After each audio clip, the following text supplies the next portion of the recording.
ఇటీవల దేశంలో కాంగ్రెస్ పార్టీ మరో భారీ కార్యక్రమానికి శ్రీకారం చుట్టింది. అదే రాహుల్ గాంధీ చేపట్టబోయే భారత్ జోడో న్యాయ్ యాత్ర. మరోసారి ప్రజల్లోకి వెళ్లేందుకు రాహుల్ ఆయన టీం ప్లాన్ చేస్తోంది. ఇప్పటికే రూట్ మ్యాప్ ఖరారు చేశారు. ఇంతకు ముందు రాహుల్ చేపట్టిన యాత్ర పేరు భారత్ జోడో యాత్ర. అయితే ఈసారి ఆ పేరులో స్వల్ప మార్పు చేశారు. భారత్ జోడో యాత్రను కాస్త భారత్ జోడో న్యాయ్ యాత్రగా మార్చేశారు.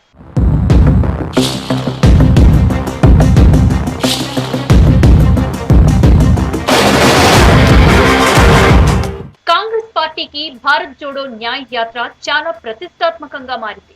తీవ్ర కసరత్తు చేసి చాలా వ్యూహాత్మకంగా రూట్ మ్యాప్ తయారు చేశారు. రాహుల్ గాంధీ ఏ రాష్ట్రంలో ఎన్ని రోజులు యాత్ర చేయాలి, ఏ జిల్లాల్లో పాదయాత్ర చేస్తే పార్టీకి మైలేజీ వస్తుంది, యాత్రలో భాగంగా ఎవరెవరిని కలవాలి, ఏ వర్గం వారిని కలవాలి అనే దానిపై ఇప్పటికే రూట్ మ్యాప్ ఫైనల్ చేశారు. జనవరి 14 నుంచి మార్చి 20 వరకు రాహుల్ గాంధీ భారత్ జోడో న్యాయ్ యాత్ర చేస్తారు. రాహుల్ యాత్రలో భాగస్వామ్యులు కావాలని ఇండియా కూటమి పార్టీలన్నింటినీ ఆహ్వానించనున్నారు కాంగ్రెస్ లీడర్లు. जो अभी राहुल गांधी जी 14 तारीख को यात्रा निकालने वाले हैं मणिपुर से मुंबई तक, उसके बारे में भी काफी कुछ सुझाव आए, उस पर भी बातचीत हुई. यही 2 मुद्दे थे आज के एजेंडा पर. और मैं कहना चाहता हूं कि बहुत सारे सुझाव आए हैं. शंखनाद तो नागपुर में हुआ था 28 दिसंबर को, है तैयार हम. हमारी जो रैली थी नागपुर में वो शंखनाद था 2024 के लोकसभा चुनाव के लिए. उसको आगे लेते हुए आज का बैठक का आयोजन किया गया और 14 तारीख को यात्रा भी शुरू होगी. రాహుల్ యాత్రపై ఢిల్లీలోని ఏఐసీసీ ప్రధాన కార్యాలయంలో పార్టీ అధ్యక్షుడు మల్లికార్జున ఖర్గే ఆధ్వర్యంలో సమావేశం నిర్వహించారు. పార్టీ ప్రధాన కార్యదర్శులు, పీసీసీ అధ్యక్షులు, సీఎల్పీ నాయకులు, ముఖ్య నేతలందరూ ఈ మీటింగ్ లో పాల్గొన్నారు. లోక్సభ ఎన్నికలను ఎలా ఎదుర్కోవాలి, ఏ అంశాలను కీలకంగా తీసుకుని ప్రజల్లోకి వెళ్లి ఓట్లు అడగాలి, ఇండియా కూటమిలో ఉన్న పార్టీలను ఎలా కలుపుకొని ముందుకెళ్లాలి, ముఖ్యంగా బీజేపీ వ్యూహాలను ఎలా ఎదుర్కోవాలి, ఆ పార్టీ పాలన తీరును ప్రజల్లో ఎలా ఎండగట్టాలనే కీలక అంశాలపై చాలాసేపు చర్చించారు నాయకులు.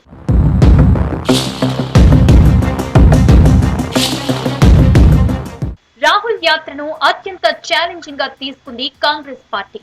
మొత్తం 66 రోజుల యాత్రలో 6713 కిలోమీటర్ల మేర తిరగనున్నారు రాహుల్ గాంధీ. జనవరి 14వ తేదీ మధ్యాహ్నం 12:30 భారత్ జోడో న్యాయ్ యాత్ర ఇంఫాల్ లో మొదలవుతుంది. మణిపూర్ లో మొత్తం 107 కిలోమీటర్ల దూరం యాత్ర ఉంటుంది.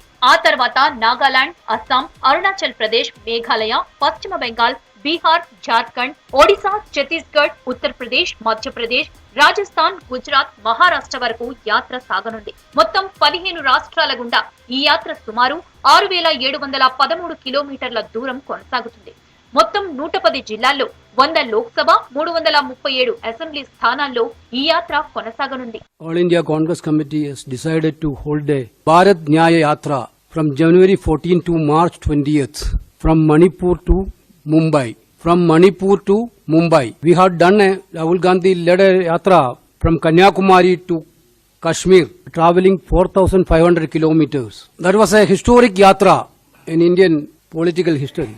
Now, Rahul Gandhi is doing a yatra. This yatra will cover a distance of 6,200 kilometers. 6,200 kilometers. And will traverse the following states: Manipur, Nagaland, Assam, Meghalaya, West Bengal, Bihar, Jharkhand, Odisha, Chhattisgarh, UP, Madhya Pradesh, Rajasthan, Gujarat and finally Maharashtra. 14 states. This yatra is covering 14 states and 85 districts. Basically, mode of yatra is a bus yatra. Bus yatra allow maximum access to the people on the way. But it will also have a short stretches of walking every now and then. This important announcement we are doing today. అయితే పరిస్థితుల దృష్ట్యా సాధ్యమైనంత వరకు bus యాత్ర ఉంటుందని party నేతలు చెబుతున్నారు. City ఏరియాల్లో రాహుల్ గాంధీ రోజుకు 9 నుంచి 10 కిలోమీటర్ల దూరం పాదయాత్ర ద్వారా ప్రజలను కలవనున్నారు. వారి కష్ట సుఖాలను తెలుసుకోనున్నారు. అంతేకాదు ఆయా రాష్ట్రాల్లో పర్యటించే సందర్భంగా ఆ ప్రభుత్వ పనితీరును కూడా తెలుసుకోనున్నారు. యాత్రలో భాగంగా బహిరంగ సభలు కూడా ఏర్పాటు చేయనున్నారు. దీని ద్వారా మరింత ఎక్కువ మందికి రీచ్ అయ్యే అవకాశం ఉంటుందని పార్టీ ఆలోచనగా తెలుస్తోంది. యాత్రతో పాటు బహిరంగ సభల్లోనూ ఇండియా కూటమి పార్టీల్లోని నాయకులు, ఆయా రాష్ట్రాల్లోని ఇతర పార్టీల నేతలు, సామాజిక సంస్థల ప్రతినిధులు, మేధావులు, కవులు, కళాకారులు, విద్యార్థి సంఘాల నాయకులు ఇలా ప్రతి ఒక్కరిని కలుపుకొని ముందుకు వెళ్లనున్నారు. వీరు కూడా యాత్రలో సభల్లో పాల్గొనేలా ప్లాన్ చేస్తున్నారు యాత్రా టీం పర్యవేక్షకులు. ఈ వారంలోనే యాత్ర లోగో, సాంగ్ ను విడుదల చేయనున్నారు. ఇంతకు ముందు కన్యాకుమారి నుంచి కశ్మీర్ వరకు చేసిన జోడో యాత్ర ఎంత ఎఫెక్ట్ చూపిందో భారత్ జోడో న్యాయ్ యాత్ర కూడా అంతే ఎఫెక్ట్ చూపుతుందంటున్నారు ఆ పార్టీ నేతలు. కాంగ్రెస్ పార్టీ విడుదల చేసిన రూట్ మ్యాప్ ప్రకారం రాహుల్ గాంధీ యాత్ర ఉత్తరప్రదేశ్ లో ఎక్కువ రోజులు అంటే దాదాపు 11 రోజుల పాటు యాత్ర చేయనున్నారు. యూపీలో 1074 కిలోమీటర్ల దూరం చేపట్టే యాత్ర ద్వారా ప్రజలకు మరింత దగ్గరవ్వాలని ప్లాన్ చేస్తున్నారు. ఈ జనవరిలోనే బీజేపీ అత్యంత ప్రతిష్టాత్మకంగా తీసుకుని అయోధ్యలో రామ మందిరం నిర్మిస్తుంది. లోక్సభ ఎలక్షన్ సమయంలో బీజేపీ ఆ క్రెడిట్ ను దక్కించుకోవాలని ఎత్తుగడ వేస్తున్న ఈ సమయంలో కాంగ్రెస్ కూడా తమ మైలేజ్ కోసం వ్యూహాత్మకంగా అడుగులు వేస్తోంది. ముఖ్యంగా యూపీలో రాహుల్ యాత్ర అత్యంత కీలకం కానుంది. అమేథీ, రాయ్బరేలీ, వారణాసి, ప్రయాగ్రాజ్ ల మీదుగా యాత్ర జరగనుంది.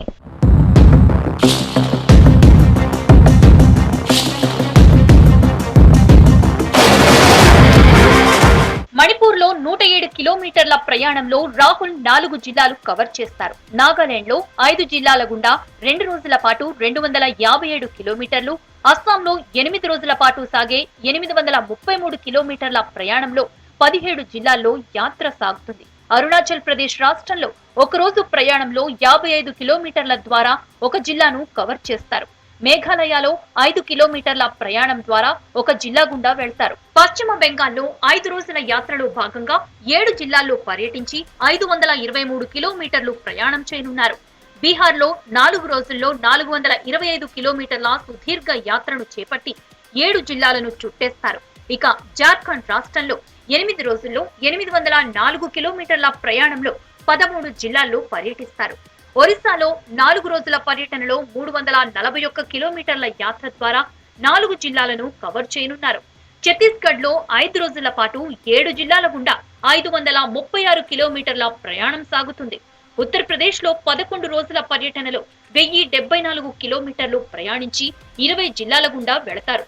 మధ్యప్రదేశ్ లో 698 కిలోమీటర్ల ప్రయాణం ఉంటుంది. 7 రోజుల పర్యటనలో 9 జిల్లాలను కవర్ చేయనున్నారు. ఇక రాజస్థాన్ లో ఈ యాత్ర 128 కిలోమీటర్ల దూరం ఉంటుంది. ఒక రోజులో చేపట్టే యాత్ర 2 జిల్లాల్లో సాగుతుంది. గుజరాత్ లో 445 కిలోమీటర్ల మేర యాత్ర సాగుతుంది. 5 రోజుల్లో 7 జిల్లాల్లో పర్యటించనున్నారు. మహారాష్ట్రలో 5 రోజుల పాటు 6 జిల్లాల్లో పర్యటించనున్నారు. ఈ రాష్ట్రంలో మొత్తం 479 కిలోమీటర్ల మేర యాత్ర సాగుతుంది. ఓవైపు యాత్ర, మరోవైపు ఇండియా కూటమిలోని భాగస్వామ్య పక్షాలతో సీట్ల సర్దుబాటు పైన కాంగ్రెస్ సీరియస్ గా ఫోకస్ పెట్టింది. వివిధ రాష్ట్రాల్లో అభ్యర్థులను సెలెక్ట్ చేసేందుకు త్వరలోనే స్క్రీన్ కమిటీలను ప్రకటించనుంది. మరోవైపు ఆ పార్టీ మేనిఫెస్టో కమిటీ కూడా తన పనిని ప్రారంభించింది.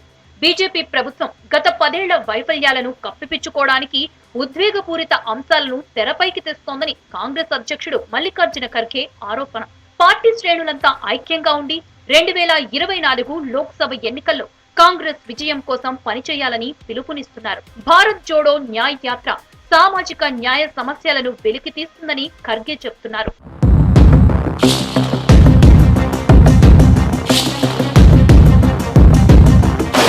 అయితే లోక్సభ ఎన్నికలే లక్ష్యంగా రాహుల్ యాత్ర చేయబోతున్నారు. ఏ మేరకు ఆయన యాత్ర ప్రభావం పనిచేస్తుందన్నది రాజకీయ వర్గాల్లో ఇప్పుడు చర్చనీయాంశంగా మారింది. గతంలో నిర్వహించిన భారత్ జోడో పాదయాత్ర కన్యాకుమారి నుంచి కశ్మీర్ వరకు సాగింది. కారణాలు ఏమైనా కర్ణాటక, తెలంగాణలో మాత్రమే పార్టీ అధికారంలోకి రాగలిగింది. మధ్యప్రదేశ్, రాజస్థాన్, ఛత్తీస్గఢ్లలో అది అధికారంలోకి రాలేకపోయింది. యాత్రపై వివిధ వర్గాలు, రాజకీయ పార్టీల నేతల నుంచి భిన్నాభిప్రాయాలు వ్యక్తమవుతున్నాయి. జోడో న్యాయ్ యాత్ర ప్రభావం పెద్దగా లేదని కాంగ్రెస్ వ్యతిరేకులు ఆరోపిస్తున్నారు. అదే సమయంలో పాదయాత్రతో రాహుల్ పట్ల ప్రజల్లో ఆదరణ మరింత పెరిగిందని కాంగ్రెస్ నేతలు అభిప్రాయపడుతున్నారు. కర్ణాటక, తెలంగాణలో గెలుపు కారణాల్లో రాహుల్ భారత్ జోడో యాత్ర ప్రభావం ఉందంటున్నారు. ఇప్పటికే రాహుల్ గాంధీ భారత్ న్యాయ్ యాత్ర కోసం వాహనాలను రెడీ చేశారు. ఫరీదాబాద్ లో సిద్ధం చేసిన ఈ వాహనాలు ఢిల్లీ నుంచి మణిపూర్ రాజధాని ఇంఫాల్ కు ఇప్పటికే బయలుదేరాయి. మరోవైపు అయోధ్యలో భవ్య రామాలయం జనవరి 22న ప్రారంభం కానుండగా దీనికి కొద్ది ముందుగా భారత్ న్యాయ్ యాత్ర చేపడుతుండటం రాజకీయ వర్గాల్లో చర్చనీయాంశమవుతోంది. దీనిపై కేంద్ర మంత్రి గిరిరాజ్ సింగ్ విమర్శలు చేశారు. రాహుల్ న్యాయ్ యాత్ర తమ పార్టీకి ప్రజలకు పెద్ద విశేషమేమీ కాదన్నారు. న్యాయ్ యాత్ర జ్ఞాన్ యాత్ర అనేది రాహుల్ నిర్ణయించుకోవాలని సవాల్ విసిరారు. ये 21वीं सदी का भारत है और इस भारत का प्रधानमंत्री नरेंद्र मोदी जी हैं, जो विश्व में भारत के सनातन वैभव और विकास दोनों का डंका पिट रहा है और भगवा ध्वज लहरा रहा है। अब 14 तारीख को राहुल गांधी न्याय यात्रा निकाल रहे हैं या अपने लिए ज्ञान यात्रा निकाल रहे हैं, ये तो उनको तय करना है। लेकिन नरेंद्र मोदी जी आबू धाबी में सनातन के मंदिर को लोगों के लिए स्थापित कर रहे हैं, ये सबसे बड़ी बात है। और मुझे लगता है जो विवेकानंद ने कहा था, विवेकानंद रूपी नरेंद्र ने आज नरेंद्र रूपी प्रधानमंत्री उसको स्थापित कर। ఎన్నికల వేళ మెజారిటీ రాష్ట్రాల్లో అత్యధిక దూరం కొనసాగేలా ఈ యాత్రకు ప్లాన్ చేశారు కాంగ్రెస్ నేతలు. భారత్ జోడో యాత్ర పూర్తిగా పాదయాత్ర. రోజుకు సుమారు 20 కిలోమీటర్లు నడిచారు. ప్రతిరోజు యాత్ర ఎక్కడ ముగిస్తే అక్కడే విశ్రాంతి తీసుకున్నారు. కానీ ఈ భారత్ న్యాయ్ యాత్ర మాత్రం కాస్త డిఫరెంట్. ప్రధానంగా బస్సు యాత్ర అయినప్పటికీ ప్రతిరోజు మధ్య మధ్యలో పాదయాత్ర జరుగుతుంది. ముఖ్యంగా ప్రజల నుంచి స్పందన ఎక్కువ ఉన్న ప్రాంతాల్లో పాదయాత్ర ఉంటుంది. యాత్ర మార్గంలో అలాగే చిన్న చిన్న బహిరంగ సభలను నిర్వహిస్తారు.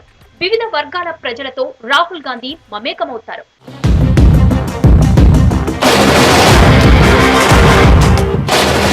మొత్తంగా రాహుల్ యాత్రతో పార్టీ శ్రేణుల్లో కొత్త ఉత్సాహం వస్తుందని కాంగ్రెస్ నాయకులు భావిస్తున్నారు. లోక్సభ ఎన్నికల్లో చాలా బాగా ఉపయోగపడుతుందని గట్టిగా నమ్ముతున్నారు. సాధారణ పౌరుడిగా అన్ని వర్గాలతో మమేకమవుతూ రాహుల్ చేస్తున్న ఈ ప్రయత్నం పార్టీకి తప్పనిసరిగా సక్సెస్ తీసుకువచ్చి పెడుతుందని విశ్వసిస్తున్నారు. మరి రాహుల్ యాత్ర ఆ పార్టీకి ఎంత మేర లాభం చేకూరుస్తుందో కాలం చెప్పాలి.